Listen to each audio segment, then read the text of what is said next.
Hi guys, welcome to today's podcast. Today we're going to talk about the Champions League final. We've got another announcement to make. So we may be able to see this shirt that I'm wearing.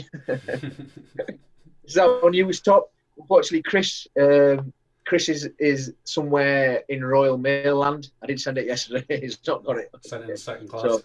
So, no, I'm not cheap. I sent it in first class, £3. Sent you the seat as well.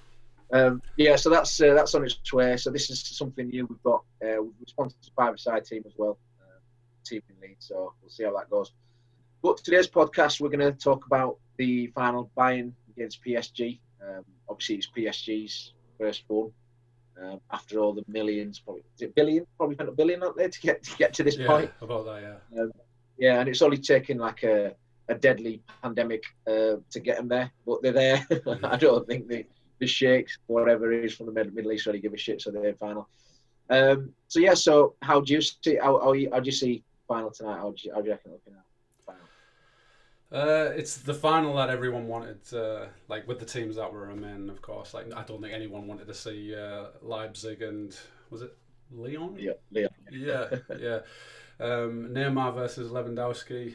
I think Bayern have a bit more about them than PSG, and I think I wouldn't put my mortgage on it, but I think Bayern will go for it tonight. I think they're too strong. PSG, they seem to struggle a little bit in the semi-final. They did get going towards the end, but I could only see one winner tonight, and it's just the German juggernaut just steamroll anyone. Yeah, it was interesting. Me and you were just speaking off camera. You mentioned sort of Bayern's pressing and the intensity at which they apply that press. Obviously, spoke about how you have different teams sort of pressing, and it's sort of like, it's all off the front. With Bayern, it's almost from the back. You've got Alphonso Davies, Alaba, Boateng, and Kimmich, and they're really high. But then they've got pretty much the quickest guy in world football in Alphonso Davies, who's like they call Roder, isn't it? And then you got Manuel Neuer, who's like 50 yards out of his goal. So they squeeze the game right into the opposition, and they just suffocate you. But the thing with that is you need teams that are really technically comfortable with the ball to beat that press. And once you've beaten the press, once you've beaten the press, just a little plug. Yeah, exactly. Once you've beaten that press, that's when you can get at them. And I think it's going to be, obviously Bayern favourites, but I think in a one-off game, I think PSG can win this because they've got the firepower. And I'm hearing sort of Verratti's going to be back as well today. I know he's a phenomenal footballer to sort of beat the press. And those little 1-2s, those little passes around the corners, are comfortable on the ball regardless. He's one of those players that I absolutely love. People talk about brave footballers, that's about going in, smashing the 50-50s. But I always think a brave footballer is someone who wants the ball under severe pressure. And that's Verratti. There's no to him. He's like 4'2" or whatever he is. But he's so strong and wants the ball all the time. And I think he's brilliant. Having him back's really good. And having Mbappe obviously play as well. Because I think, was it the quarter-final against Atalanta? He didn't start, did he? Came on sort of last minute. He obviously sort of changed the game effectively. So him starting Neymar. I thought Di Maria were brilliant in the semi-final as well. So I'd imagine that'll be the front three players. And Verratti in midfield as well. It's funny you say with Verratti, I didn't know he was actually going to be back tonight, and obviously that gives them a big lift. We often think of PSG as their like a fluid attack. We don't really give too much mention beyond really the front three. So they are really solid at the back, and that's one thing which I think might put them in good stead tonight. Just obviously keep buying out and just hope that your front three just do a bit of magic. But I don't know how similar this Bayern team is to when Liverpool played them. When we went to the Allianz, I think was it 3-1 that the score ended up being. 2-0, something like that. Yeah, we beat them kind of. It was the game where Mane where that Mane had done that quite special dink over. Yeah, Van Dijk ping and I remember. Yeah, and that night we played quite direct. It was a lot of for want of a better word, long ball over the top. Directed long balls, and we seem to cut out that press that you were talking about. Maybe I can't see PSG playing that way, how do you see PSG potentially winning the game? You're obviously reliant on the front three, but I don't think Thomas Tuchel, I don't think he is that kind of manager that will go direct and is like really flex. I think Tuchel's got a way of playing, which is Klopp. What I like about Klopp is we're different to other teams in that the team just always want to press, but no, keep the ball short, pass, look to play through the thirds. Whereas with us, if it's on and it's quick, we play a lot of long balls, but they're not long balls, they're long passes. Do you know what I mean? And they know what they're doing. There's triggers for when they get. So every time Van Dijk gets it, it's not by luck that Salah or Mane are getting in. It's they've worked on it. That's a trigger. Every time he gets there, if this is the position of the opposition, back four, this is the run you make. Do you know what I mean? So I think will Neymar and Mbappe do it? But I think you've got Neymar and Mbappe, the top 10 footballers in world football. You get them the ball, they will cause havoc, they will cause damage. I mean, you put either one of them against Bayern's back four, you fancy him. But then Di Maria played well as well. And I mean, if we just sort of come back, into the midfield three, which I'd imagine will be sort of like maybe Marquinhos, Verratti, and probably Herrera. Depending on how he wants to sort of play it. And then the back four is generally it's got Keller, Silva, Pepe, and Bernat.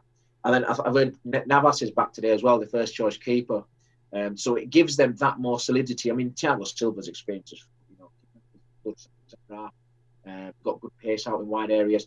But the thing with Bayern is they're really strong in those wide areas, and it's important the full-backs look after them as well.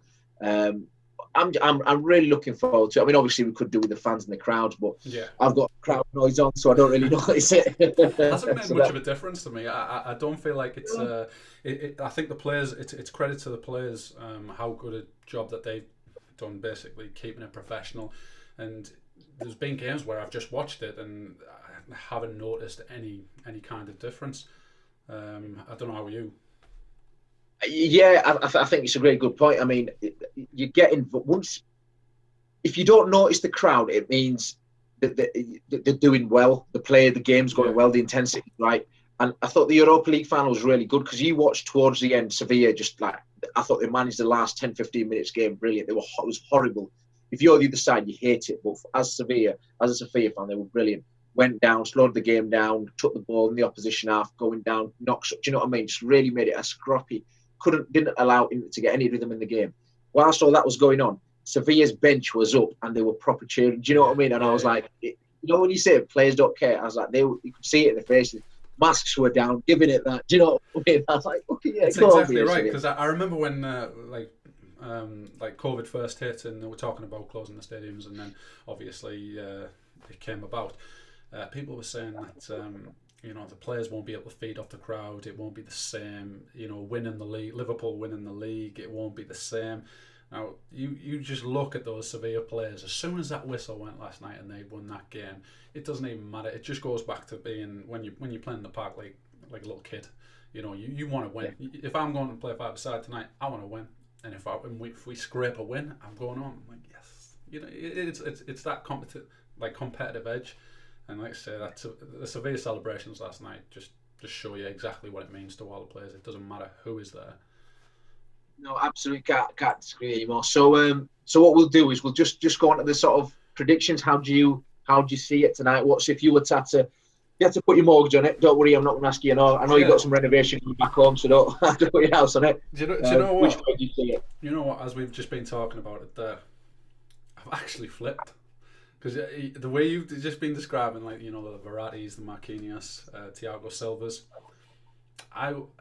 as we came onto this podcast, I 100% believe that Bayern were going to win it. I just think that attacking prowess was too much. The likes with, even the defensive players, Thiago Alcantara, for example, he just knows where to find the pass, key passes everywhere. But that old saying, defenses win your titles. I just think that Bayern won't change their way of playing for anybody. So they'll look to play their way through, and they will be like, we'll keep the ball and probe, and they won't care less about. They'll have a game plan for Neymar and Mbappe, but I think they'll think that their way of playing will more than likely win them the game than lose them the game. And I think what you were saying there about Thiago Silva's experience at the back, players in front of him, Verratti coming back in there. I think they'll put up a defensively resolute game where they'll be pinned back for a lot, but I think they'll nick it. I actually do think I've done a complete 180 in the last 10 minutes, and I think PSG are going to win it. As long as you're not sitting on the fence, you don't give a flying fuck. That's fine. No, I like you. I think Bayern are quite strong favourites from what the bookies have got them down. But I think it's a lot tighter than with them two, Verratti and Navas coming back in. And I also feel the team that scores the first goal will win this, just because I think both teams can play on the break really well. I think Bayern are one of those teams that they'll just want to dominate, but PSG want to dominate as well. I just feel if PSG get that first goal, and then how high Bayern play, and especially Neymar and Mbappe, the pace, the space that they'll have in behind, and the ability to beat a man, I think they'll be playing with more risk than they normally would. It's just so finely poised, how I see it, and I think it's going to be a phenomenal game. Just one last thing before we wrap it up. How have you thought the one-legged knockout games have gone? Loved it, absolutely loved it. Like, don't get me wrong, I love the home and the away aspect. Where you're going into the likes of the Allianz Arena. When it's a red hot atmosphere and you're happy to come out with like a 0-0 draw or something like that, and then you're going home to Anfield and it's just the place is absolutely rocking. But I've loved just the neutral venue, just everything's on the line. It's a one-off. But saying that I've actually loved it, I would still prefer the two-legged ties. The reason being is because I'm a Liverpool fan. That's the only reason, because it gives us an advantage over everybody else. When it just with regards to the one-off aspect of it, it just gives the chances of the likes of your Leons to go through to what was it, the semi-final. I don't think they would have got through to the semi-final if it was over two legs. Yeah, you're pretty much. And I think the other thing as well is with the one-legged matches, I don't think TV companies will be happy with it, because obviously they're losing shit on revenue. The two-legged. I think potentially Europa League you could do, because you get more viewers in, but then it's sort of almost making it like a football celebration festival sort of thing. End of season, you've got to quarterfinals. Right, we'll have 2 weeks of quarter, semis, and finals. Do you know what I mean? Or a week, 10 days, whatever it is. I think it's something potentially in the future. But again, I think the TV companies will obviously dictate which way it goes, because it's all about money at the end of the day. One thing I have loved, like I say, we're wrapping up now, but one thing I have loved is the one massive game every night. Like, it's one after the other, semi-final, quarter-final, semi-final of another competition, quarter-final of another competition. It's been absolutely brilliant, and for the life of me, I've never understood the proposals that UEFA, FIFA, or whoever, where they're saying let's get a Super League together, where these teams can be playing each other every night, and I've never known the interest in that, because if you have too much of a good thing, it then becomes the norm. And that's probably the reason why I wouldn't want it to go ahead, because obviously, I still love the Championship, still love all those, but it does bode well for anything that they might be proposed in the future, where it is just quality game after quality game, quality teams every night. No, exactly. I mean, it's like you've nailed it there. If you have too much of a good thing every time, it becomes a norm. Absolutely. It's like if you have fanciest restaurant meals every single day, night, it becomes a norm. It's nothing special about it. Whereas if you have it once a month, you look forward to it. And I think same as that. If it's Bayern, Barca, PSG, Man City, Liverpool, Real Madrid, every week it's like every other day. It's like, what I mean? It goes, doesn't it? It loses that sort of. But it's kind loses of the glamour of it. Yeah, I just feel it's kind of made up a little bit for the Euros. Like, obviously, we were so disappointed to miss out on the Euros. That's obviously coming next year now, but it's made up for it slightly, and now we've got a quick turnaround to the new season. So brilliant. Absolutely. So to finish off, I'm going PSG, and you are? Yeah, I'm going to go PSG 3-1. Wow. Okay, I'm going to go PSG 3-2. Goalfest. Nice one. Yeah. Great stuff. Cheers for watching, guys. See you later. See you later.